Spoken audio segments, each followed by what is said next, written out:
elaborar un catálogo de libros que responda a contextos sociales o culturales diversos? Si es así, ¿cuáles serían las premisas para esta elaboración? Es la tercera pregunta. Bueno, yo ya he soltado las premisas, ¿no? Ya, creo que ya en la paso, mira. Bueno, el catálogo único es perverso, ¿no? Y es cierto que para poder hacer un catálogo que tenga en cuenta la diversidad, tenemos que conocer de qué diversidad hablamos, tanto si es a nivel cultural, regional, si estamos hablando de provincias, o si estamos hablando de modos de leer también, ¿no? Entonces, pienso que eso es el fundamento, ¿no? Para mí, digamos, cuando empecé problematizando la primera pregunta, es porque yo no quería referirme necesariamente a una práctica personal para poder llegar a algo, digamos, a un debate un poco que yo considero más amplio, ¿no? Y que no seamos a lo que yo pienso es esto, como dice Oscar, ¿desde dónde nos situamos? Para este punto, el de dónde me sitúo va a ser fundamental, ¿no? Entonces, en mi caso, el catálogo que tenga en cuenta esa diversidad va a ser desde lo que yo considero que es la interculturalidad, aquellos diálogos que se deben dar y en dónde lo voy a aplicar, ¿no? Entonces, sí, si estoy en un colegio, en el Marca, yo voy a tener unas exigencias de un tipo de catálogo, no porque sea una escuela de clase A y porque el colegio público no puede tener, eso es volver a nuestros niños, encerrarlos en guetos. Simplemente que como maestro tenemos que tener ese diagnóstico de aquello, ¿no? Faltante, y también diferenciar, como yo les decía, lo que es lectura de lo que es literatura en permanencia, porque seguimos hablando de lectura y literatura mezcladas, ¿no? La lectura, si bien es cierto, cuando leí hace un rato que podía ser una metáfora de las estrellas, es descodificar, ¿no? Signos.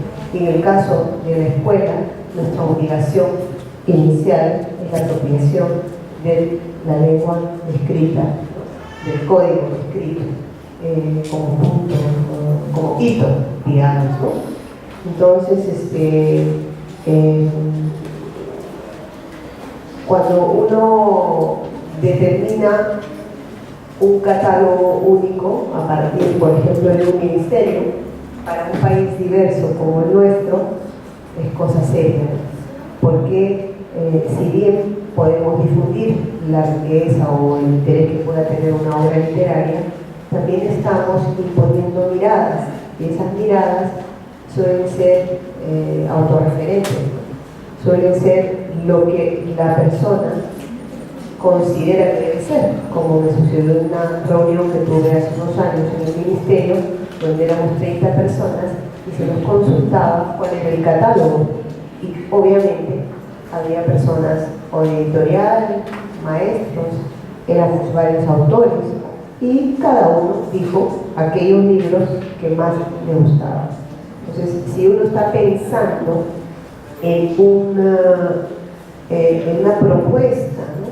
De institución, es diferente que una propuesta de aula, ¿no? Yo en una aula voy y voy a decir lo que a mí me apasiona y lo que me gusta. A nivel de institución, el bibliotecario, voy a hablar como bibliotecaria, también he sido profesora, sí tiene que tener una postura visionaria también, ¿no? Una postura de mediación, y también tiene que ser lector variado, interdisciplinario, ¿no? Y en permanencia estar revisando, porque yo sí considero que seguimos pensando en una biblioteca, el catálogo literario, y en una escuela, si uno revisa inicialmente, cuando nacen las bibliotecas, por qué nace, es para poder democratizar el acceso, esa accesibilidad que nos cuesta tanto, no solamente de las lecturas placenteras, de la literatura, sino también de todos aquellos textos, ¿no?, informativos que podían acompañarnos para entender obras literarias, países, ¿no? Ahora, no es muy complicado con internet. Si yo no conozco el contexto de Rutzil en la Amazonía, voy y entro y veo dónde es los ríos, o si veo el Bagrecito de Francisco Izquierdo Ríos, que para todos dicen es obvio, no es obvio, ¿no? Hay vocabulario, contextos, maneras de pescar, hay muchos libros en los cuales uno necesita de una información complementaria. Por lo tanto, en función del contexto donde uno trabaje, ese catálogo va a tener que recoger a partir de las necesidades. Bien, Sarita. Sí, mi respuesta es sí. El catálogo de libros sí es posible que responda a un contexto.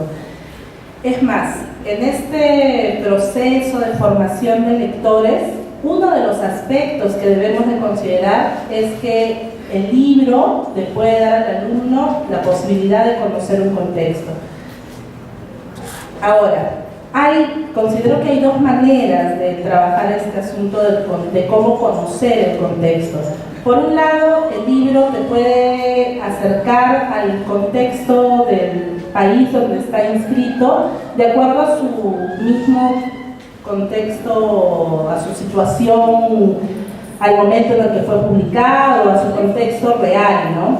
Por ejemplo, yo ahí puedo pensar en Antígona y explicarles o hacer que los alumnos enriquezcan su conocimiento del mundo griego, de la idiosincrasia del mundo griego, a partir de la lectura de Antígona, que comprendan cuál era la intencionalidad de Sófocles, la intencionalidad de Pericles en el siglo V a.C. Entonces, eso se da de acuerdo al contexto en sí del libro, pero también lo puedo hacer a partir del discurso, y por eso les digo, y nuevamente parto de la formación de lectores. Solo un lector formado puede identificar este tipo de elementos en un libro. ¿Cómo se puede trabajar a partir del discurso? Yo puedo fomentar que mis alumnos reconozcan el uso de las exageraciones en la Casa de los Espíritus, por ejemplo. Y puedo hacer luego que ellos contextualicen cómo la exageración, la hipérbole en la Casa de los Espíritus me lleva a un contexto, a un estilo, al mundo latinoamericano, al realismo mágico. Entonces sí, se puede trabajar la literatura y el contexto, es importante trabajar la literatura y el contexto, es uno de los aspectos que están relacionados con la formación de lectores. Y no solo relacionarla o hablar de literatura y contexto con un contexto, sí, pero no solo con un contexto local, también con un contexto mundial. Kucha hablaba de mi colegio, y que no pensemos que mi colegio, por ser un colegio sector A, tenga que ser así porque los alumnos viajan por todo el mundo. No, nosotros podemos, eso es lo bueno de la literatura, podemos a través de la literatura acercar a nuestros alumnos a diversos contextos, ya sea a través de la misma situación contextual del libro o a través del discurso literario. Y solo para cerrar, solo formando lectores. Muy bien, ahora Lera, no sé si para culminar quiere opinar al respecto. Estoy de acuerdo con lo que ha comentado Kucha. Estoy muy de acuerdo que podemos promover un diálogo intercultural. Estoy de acuerdo que a través de la lectura viajamos a diferentes contextos y entonces se trata de abrirnos a este diálogo, a esta conversación cultural, ¿no es cierto? Estoy muy de acuerdo con eso. Y quería decir que un catálogo siempre cuesta, ¿no? Hace unos años nos encargaron a Gonzalo Portales y a mí trabajar esta antología de cuento para jóvenes. Y entonces, aparte de los criterios de calidad literaria, de pertinencia, pensando en el sujeto adolescente, zona de frontera, Perú-Ecuador, donde se iba a repartir este libro, pensamos también en el criterio de calidad del texto, calidad literaria, ¿no? Y me parece que es algo que también tenemos que marcar. Entender la literatura como un bien cultural, ¿no? O entender, digamos, las lecturas interdisciplinarias también, pues que tiene que tener calidad. Calidad de la edición, sí, por ejemplo, me recuerdo que este libro, estas biografías de héroes, estaban a 10 soles con el comercio, ¿no? Y calidad, digamos, del texto, ¿no? De la propuesta estética, verbal, ¿no? De las ilustraciones, ¿no? Sin estereotipos en los dibujos, en las ilustraciones. Siento que a veces subestimamos gráficamente al lector, ¿no? Eso por un lado. Y por otro lado, quiero coger este ejemplo interesante que citó Oscar, que el diario de Ana Frank no había funcionado en los chicos, pero sí en las chicas. Y lo quiero relacionar, y yo le creo, estoy de acuerdo porque algo similar me ha pasado en el proyecto Escribir como Lectores. Quiero aclarar, me parece, escucha, Sarita, aclárenme, creo que ninguno de los integrantes de esta mesa representa ninguna editorial, ¿no es cierto? Correcto. Yo tampoco soy representante de ninguna editorial. Sin embargo, sí he trabajado en el proyecto Escribir como Lectores de Fundación SM, que como su nombre lo indica, intenta ligar procesos de oralidad, de lectura y de escritura. Siempre consideramos que el lector es un creador y que es importante que sea también un transformador. Entonces, a partir de la lectura de una obra literaria se crean caminos de indagación, se crean caminos de exploración con otro tipo de textos y siempre aterrizamos en prácticas de lectura también en esta lógica de comunidad, ¿no? En fin. El proyecto, no me voy a extender, está en internet, pueden ustedes ver la lógica de engarzar lectura y escritura. Pero lo que sí les quiero comentar, ligándolo a la pregunta del catálogo, es que el proyecto, en un proyecto educativo institucional, yo tengo también que mirar las prácticas letradas vernáculas. Y este es uno de los principios del proyecto Escribir como Lectores. ¿Qué cosa significa observar, indagar, tomar conciencia de las prácticas letradas vernáculas? Es aquello que los chicos leen y escriben de manera espontánea y voluntaria. No es un término, por cierto, inventado por Rocío Palacios, Elizabeth Rojas, que deben estar por aquí, o por Lea Quintana.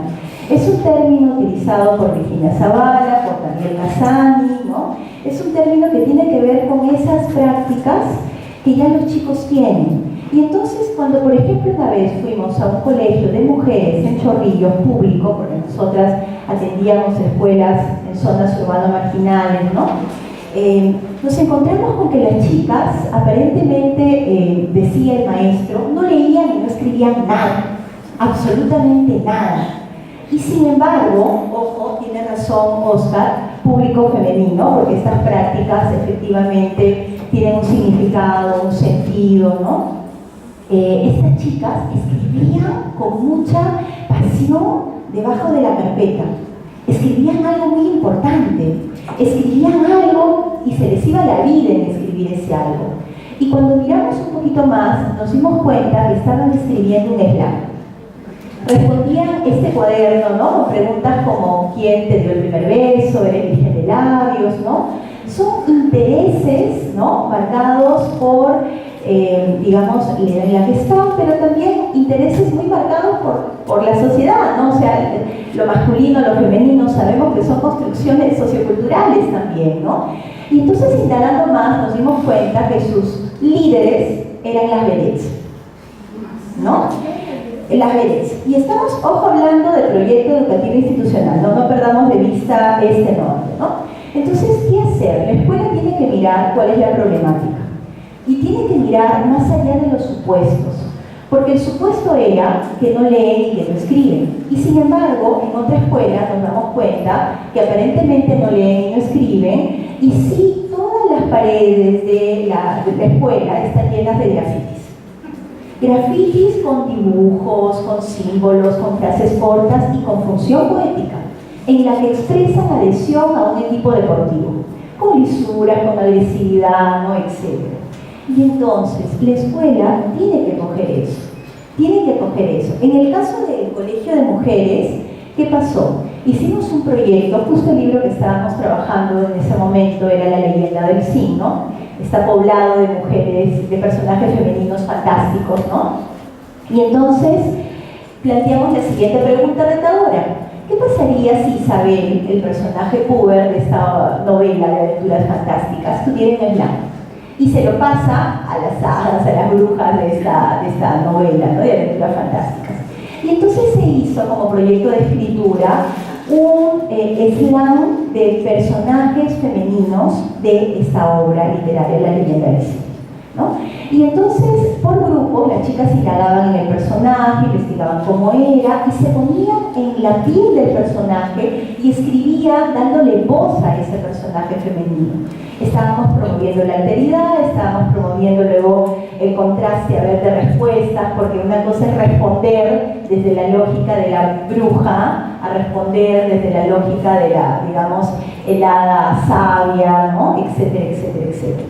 Entonces, yo diría que debemos indagar en cuáles son estas prácticas letradas, vernáculas, que están muy marcadas por el género, sí, por el contexto sociocultural. Y un detalle más, Oscar. Los chicos, efectivamente, no tienen la práctica letrada de escribir. Lamentablemente, la sociedad ha hecho que no abran su mundo interior, o sea, no se atreven. Pero los chicos roban los slams escritos por las mujeres. ¿Por qué? Porque tienen esta práctica letrada de querer leer y de querer entender ese mundo desconocido e incierto que es el mundo femenino. Y entonces los chicos robaban estos slams y leían ávidamente. Fines utilitarios, o sea, querían saber, el orden de la intención no era literaria de ninguna manera. Claro, efectivamente, se trata de captar también estas intenciones diversas de la lectura y ver cómo las capitalizamos en la escuela, ¿no? Bien. Yo había pedido, como había seguido mi turno, por favor. Quería compartir con ustedes el único libro que había traído para defenderme antes de que viniera el labor en mi ayuda, porque para recordarles algo, ¿no?, que no hay que tomarnos tan en serio tampoco este asunto, ¿no? Porque a veces somos demasiado solemnes y a veces estamos, creo que no hay que complicarnos tanto.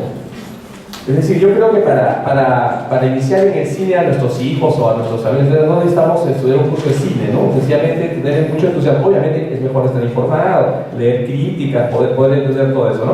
Pero habría que empezar por ahí. Habría que empezar por ahí. A veces, muchas veces teorizamos y no sabemos cómo aplicarlo, tenemos tanta teoría. Carlos Drummond de Andrade, para decirlo en español, es uno de los grandes poetas brasileños. Me tardó más tiempo, 2 años me tardé en traducir. Esto es un libro que se llama El reverso de las cosas, y por eso quería compartirlo con ustedes, porque es como un diccionario donde trata todos los temas, y por supuesto trata el tema libro.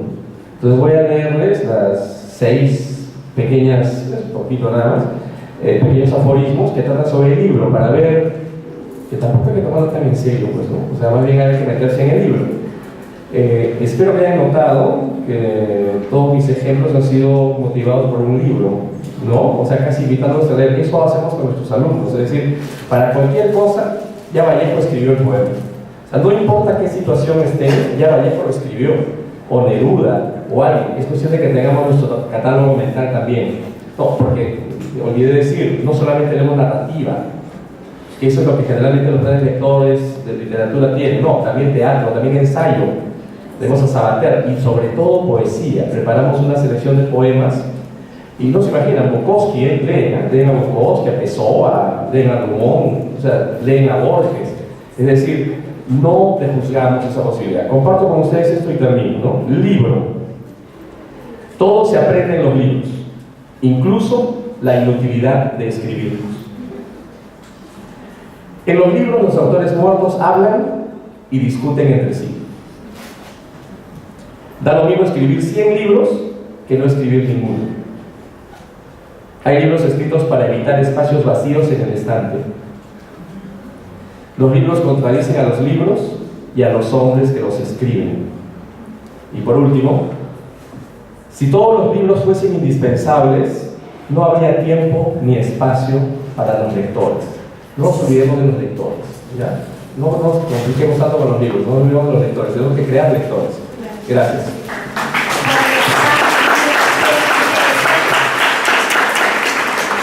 Lucha, ¿no quieres agregar aquí, Tomás? Pero así breve, porque ya nos tenemos que ir despidiendo. Mire, creo que las preguntas están, pero el tiempo es lo que nos está ganando y la mesa ha estado muy, muy interesante. Solo un minuto justamente para acotar o decir algo con respecto a lo que propone Oscar, ¿no?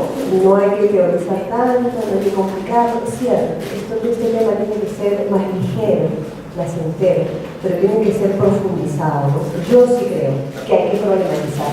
Nuestro problema es que estamos volviendo consumidores de libros y no lectores activos, ciudadanos, digamos, que nos hemos apropiado de lo que es el acto de leer y escribir. El consumo solo, como vamos en la cultura, estamos haciéndonos todos carneritos de un sistema al cual nosotros tal vez no hemos elegido, tal vez sí.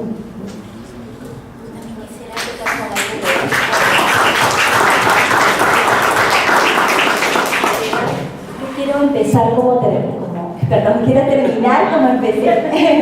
Quiero terminar como empecé. Y creo que es algo que ya había adelantado en el intercambio por correo que tuvimos, ¿no? Cuando preguntaban, Milagros lanzaba la pregunta del catálogo de libros y todo esto, pues yo decía, citando a Judith Kalman, pues yo decía que, ojo, que el centro no está en los textos. El centro está en lo que hagamos con los textos. Y quiero terminar remarcando esto. Es importante lo que hacemos o lo que no hacemos con los textos, rescatando el protagonismo del lector. O sea, las prácticas sociales de lenguaje, las prácticas letradas, promover tertulias dialógicas literarias, promover espacios colectivos, clubes de lectura, ¿no? Promover estos espacios dialógicos en los que la lectura no sea una tarea para la casa de corta pega, hacer resúmenes, algo tan superficial, tan simple, sino ver qué estrategias colectivas, dinámicas se nos ocurren, ¿no? Para poder hacer que la lectura realmente tenga esa potencialidad transformadora de cambiarnos, ¿no? De cambiar nuestra interpretación del mundo y también construirnos como sujetos, ¿no? Y quiero, bueno, darles, creo, una buena noticia, ¿no? El Ministerio de Educación, a través de la Dirección de Educación Secundaria, está haciendo un esfuerzo importantísimo. Ha hecho una selección, creo que bastante dialógica, ¿no? Ha consultado mucho y después de mucho tiempo, porque esto era frecuente en inicial y primaria, se va a repartir una biblioteca de lujo para todas las escuelas de secundaria de Costa, Sierra y Selva, con obras literarias de la calidad, por ejemplo, de País de Jauja, de Edgardo Rivera Martínez, ¿no? De la calidad de Los Cachorros, de Vargas Llosa, enciclopedias, textos no literarios, libros álbum, novelas gráficas, la historia de Latinoamérica a la luz de Juan Acevedo, más de 100 libros que van a llegar a las escuelas públicas de secundaria de Costa, Sierra y Selva, y que también van a tener libros que tienen un poco esa necesidad que tenemos los docentes de formarnos en didáctica, ¿no? Creo que es una buena noticia y estar atentos porque esto se va a concretar más o menos a mediados de año.